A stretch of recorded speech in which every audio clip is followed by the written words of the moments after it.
Chris here, and welcome to my channel, and welcome to this week's reading vlog. So it is August, which means it is time for Battleathon and PickPong 3.0. So I am on Team House of Snakes for Battleathon, and Team Pong and Pros. I do have it written down, and I will probably continue to look at it to remember the name, because I never will, and I am very excited to dive in. I can't tell you what my prompts are, because I believe Crystal has hinted at the idea that we're going to get to guess at the other team's prompts, so I won't tell you what prompts there are, but I will tell you what I've read so far today, because it is actually technically August 2nd, but I didn't have time to film earlier, and today has been, like, crazy. So, first, I've picked up Demon of Unrest by Erik Larson, and this is my nonfiction of the month, and it came out of Phase 10 for nonfiction. I mean, obviously, I was going to use my nonfiction book of the month for my nonfiction draw on Phase 10. I am on page 44, so I've only just started this, and this is literally going to be looking at the events leading up to the Civil War, so I'm excited. I like the way Erik Larson lays out his nonfiction, so I'm looking forward to diving more into this one. And the other book I've started is The Raven's Revenge, and this is the sixth and I believe final book in the Blackthorn Keys series, and I'm on page 374, which means I'm almost done with this one. And I am loving it. I'm loving seeing Christopher's journey wrap up. If you don't know, this is a historical fiction mystery with a slight fantastical twist. And it follows Christopher Rowe, who is an apprentice to an apothecary, and his master ends up dying in the first book, and it is murder, and he has to figure out what's going on, and it's led him to this giant mystery where I think we're finally going to get our answers in book 6. So I'm so excited to be completing this series. Very much looking forward to completing Christopher's journey, and I'm this close to being finished because I read most of this today because it's like 503 pages, so there is no reason I shouldn't finish this week. So that's what I've read so far. I'm not going to tell you any specific plans because I don't really have any. I'm kind of reading whatever comes to mind, some of which will be prompts for PickPongathon, and others won't. I'm obviously not going to be specifying in these vlogs because I don't want to help the other team get points if there is a point where we get to guess prompts. But I have started those two, whether they are on my PickPongathon TBR or not, I don't know. I'm definitely going to be reading a ridiculous number of books, but for the first time in a long time, my total number of pages I need to read each day seems doable. I didn't quite hit it today, but today was very crazy and chaotic and just a miserable, no good, very bad sort of day. So the fact that I read anything is astonishing to me. So I'm pretty happy with what I ended up reading, considering I honestly thought for a minute I was only going to have read like 20 pages, which is basically what I read before bed last night. That being said, speaking of bed, I want to start winding down and get ready for that. So I'm going to wrap this clip up here. Hopefully I will check in a couple times this week to let you know how I'm doing, and hopefully I'll read a lot of really good 5-star books to get those points for House of Snakes.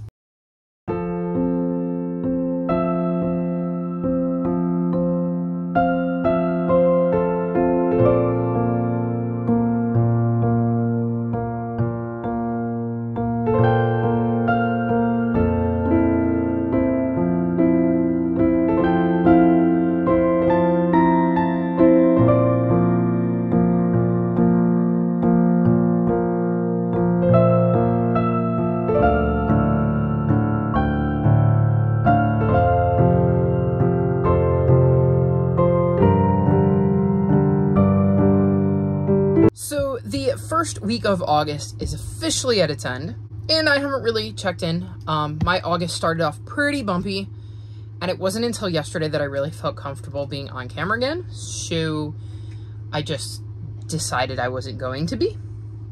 I also didn't have tons to say because I hadn't been doing much reading, so that factored into it too, but I made up for it in the last 2 days, and I have a few books to talk about now.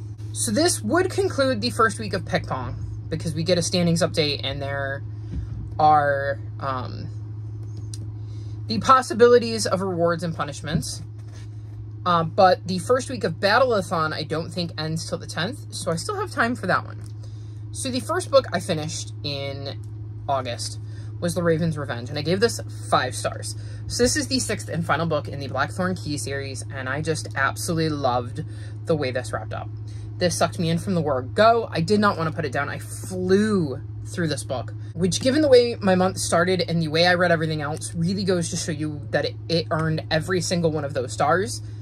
This series follows Christopher Rowe, who is the apprentice to an apothecary. And when his master is murdered, his entire life gets thrown upside down, and so many crazy things happen to Christopher. And all of those things are kickstarted by the fact that his master was murdered. I have loved being on this journey with him. I loved finally getting to find out the long-running mystery that has been interwoven throughout so many of the books. This ending was just absolutely perfect. It surprised me. It shocked me. It gave me everything I could have wanted in the ending, and I'm so glad that I have finally finished Christopher's story.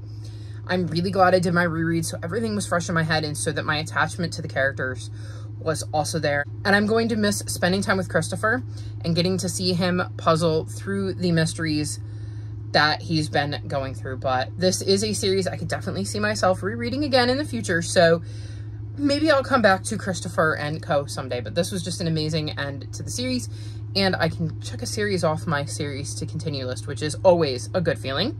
Then the next book I should mention is An Unkindness of Ghosts. So I got to page 206. And if it wasn't for the fact that we kind of had to do like 50% for Battleathon to get points for it, I might have DNF'd this sooner.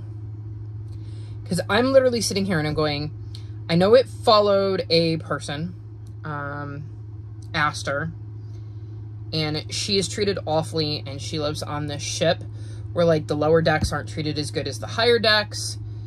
And it says that the Matilda, the ship they're on, is a space vessel organized much like the antebellum South. And I guess they're ferrying the last of humanity to a mythical promised land. And it looks like the ship leaders have imposed harsh moral restrictions and deep indignities on dark-skinned sharecroppers like Aster. So, Aster is kind of headed towards maybe sowing seeds for a civil war, according to the back. And part of the reason I'm reading the back is because none of the details stuck with me. I was very confused. I didn't particularly feel attached. And like I said, if it hadn't been for wanting to get points for my team, I would have DNF'd it sooner. But I wanted to hit that halfway mark.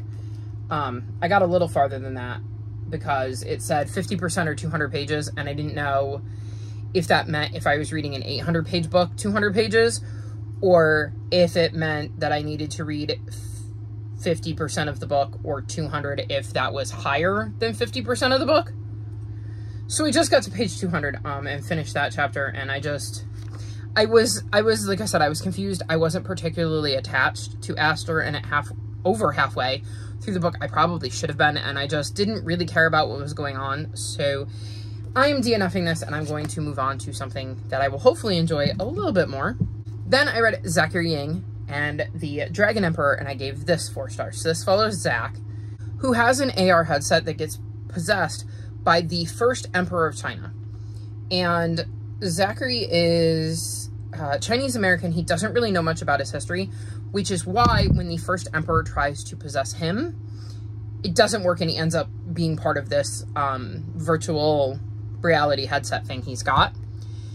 And something happens to his mom, and he finds out from the first Emperor that the only way they can help his mom is if he goes on this adventure with them, and by them I mean he meets 2 kids who are also possessed by some kind of important figures in Chinese history.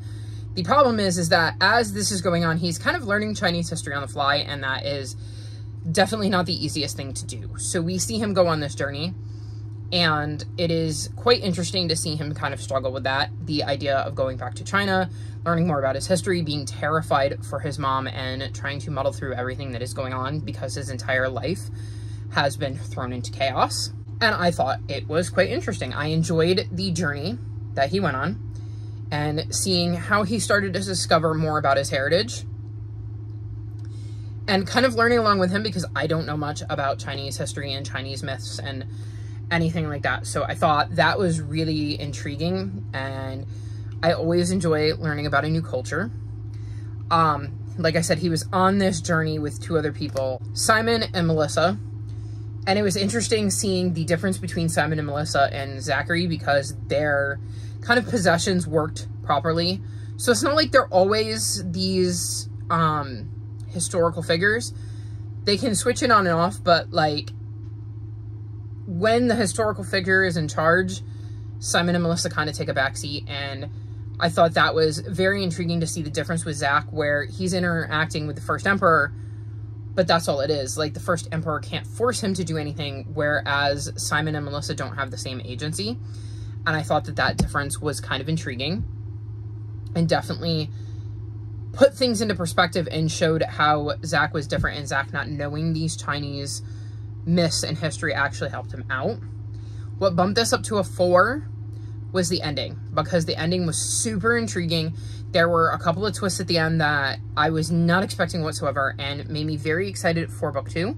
I'm sad though, because this was released in 2022 and there is not even a title for book 2. So who knows when I'm going to be able to read that, but definitely plan to whenever we get to that point, because I really, really thought this was a solid start to the series. And I would like to know more about Chinese history and see how Zach ends up learning that in the next book. Then I read The Demon of Unrest, and I gave this 4 stars. This is a nonfiction that follows kind of the lead up to the kickoff of the Civil War. So this is broken down into parts. There's a quick part in the beginning where it's 1807 to 1860. And then most of the rest of the book, like this part takes place between 1860, so November 1860 specifically, and January 1861. And then I believe it ends in April of 1861 outside of the, like, epilogue, which jumps to the end of the Civil War. So majority of this book is taking place between November 1860 and, like, April 1861. And like I said, we get to see Lincoln get chosen, Lincoln campaigning, Lincoln getting elected, and then the steps based, like very quick in succession.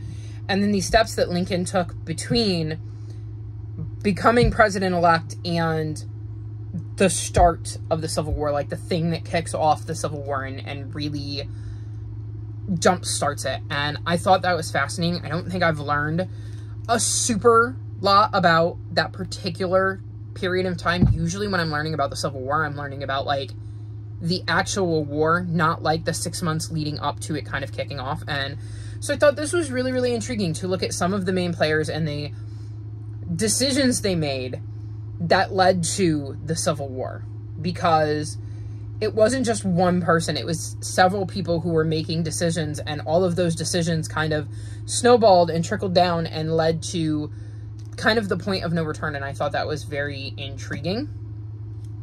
I really like the way Eric Larson lays out his novels. So, like I said, I was very interested in this. I thought it was quite interesting to hear things from Lincoln's perspective, because he dove into Lincoln's history, Lincoln's notes, Lincoln's writings, and it was really cool when they'd mention how he would misspell something or something like that, because it made Lincoln feel like a real person. So I thought they did a very good job with kind of really bringing Lincoln to life and bringing this time period to life and making you kind of feel like you were along for the ride. So very much enjoyed this one, and we'll continue to read from Eric Larson because, like I said, I like the way he puts together his nonfictions. Then I read One Perfect Couple, and I gave this 4 stars. So this is a mystery thriller, and it follows 5 couples who go on a reality TV show that is on this island, and a bad storm hits and they end up stranded there, and things start to go south very, very quickly while they're stranded. And I really enjoyed this. Like, I like how it kind of came together. There was a twist partway through that I found very intriguing, that made me start to question things that were going on. I love the ending and how it kind of all came together, because there were also several twists at the end that I thought were really, really cool and really brought the whole story kind of full circle. Some of the characters I liked more than others. So our POV is Lila, and she is convinced to go on the show by her boyfriend, Nico, who is an actor. Lila is a scientist, And she's only going with the idea of getting kicked off quickly so that he can stay on the island and kind of help jumpstart his career, but he kind of needs her to get his foot in the door. So she agrees to go, and of course, like I said, everything goes sideways. So we get to see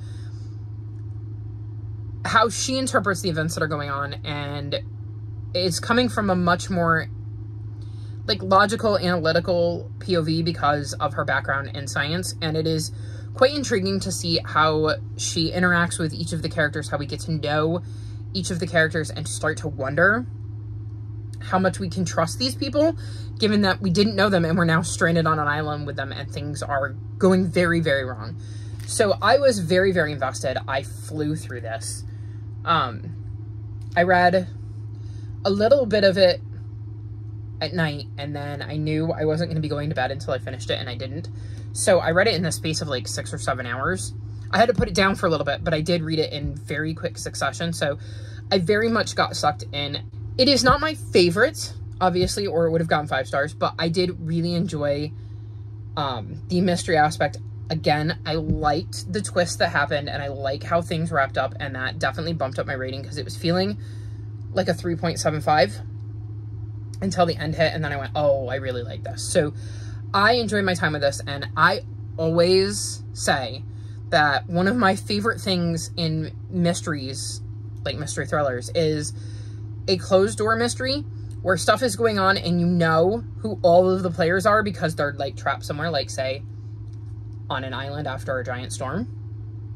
So I very much enjoyed that aspect of it and trying to figure out what was going on with these people and whether what we were seeing from Lila's point of view was the actual like true story and how much she was missing because she could only see what she could see. So very much enjoyed this and enjoyed my time with it, and it was a very good palate cleanser and kind of helped me feel like I was getting back in my groove because I had felt a little slumpy.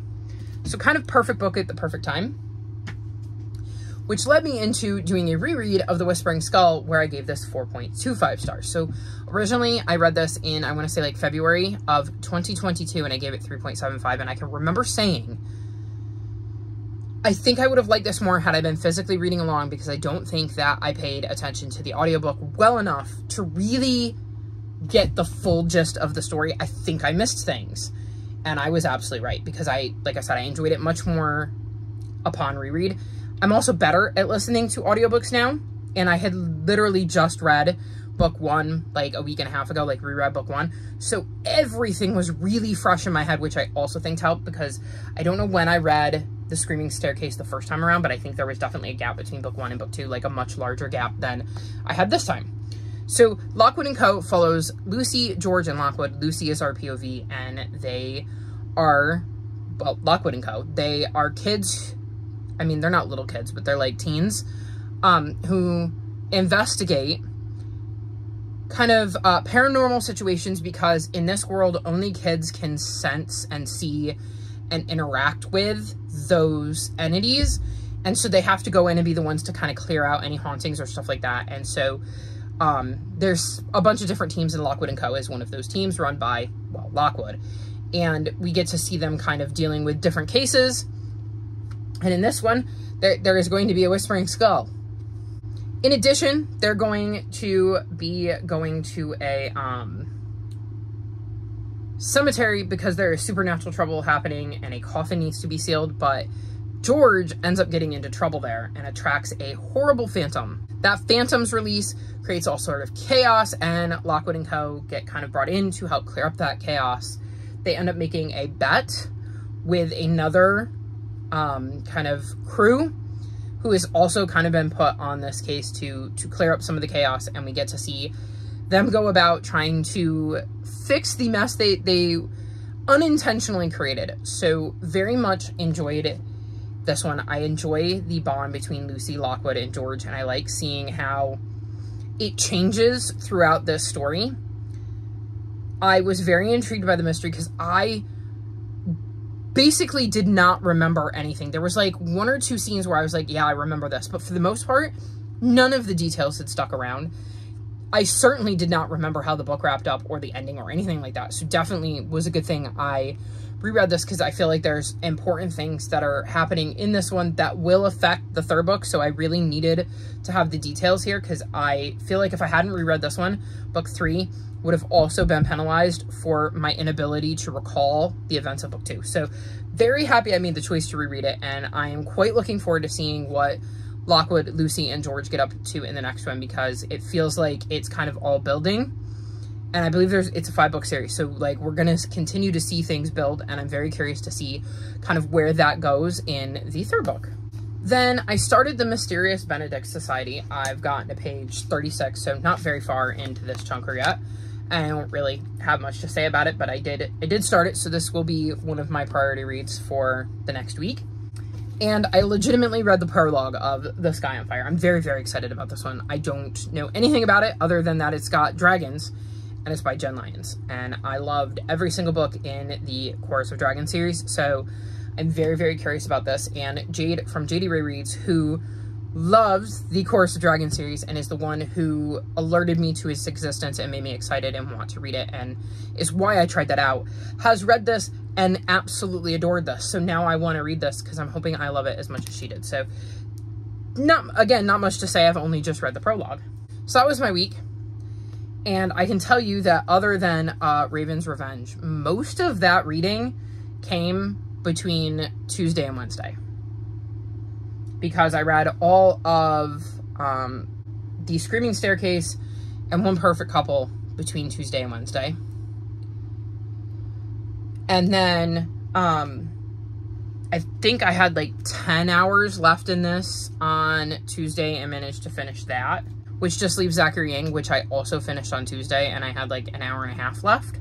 And it is a book that should not have taken me like 4 days or whatever it took me. So I was very much feeling a little bit slumpy. I had, like I said, a pretty rough start to August. I completely drained all of my spoons and then had to figure out a way to kind of recharge my battery, and it wasn't working, and reading wasn't really helping. Like, I just didn't have the concentration for that. So reading kind of suffered, but I feel like I've gotten back on track, and hopefully in the second week of August, I will do much better and get through a good chunk of my TBR, because that would be really nice. But I think that's everything for this week's vlog. I'm kind of looking around. I'm like, I don't think I had any ebooks. I think I've updated you on everything. There's no other DNFs. So yeah, I think we're good here. All of my social media is linked in the description below if you'd like to come chat with me.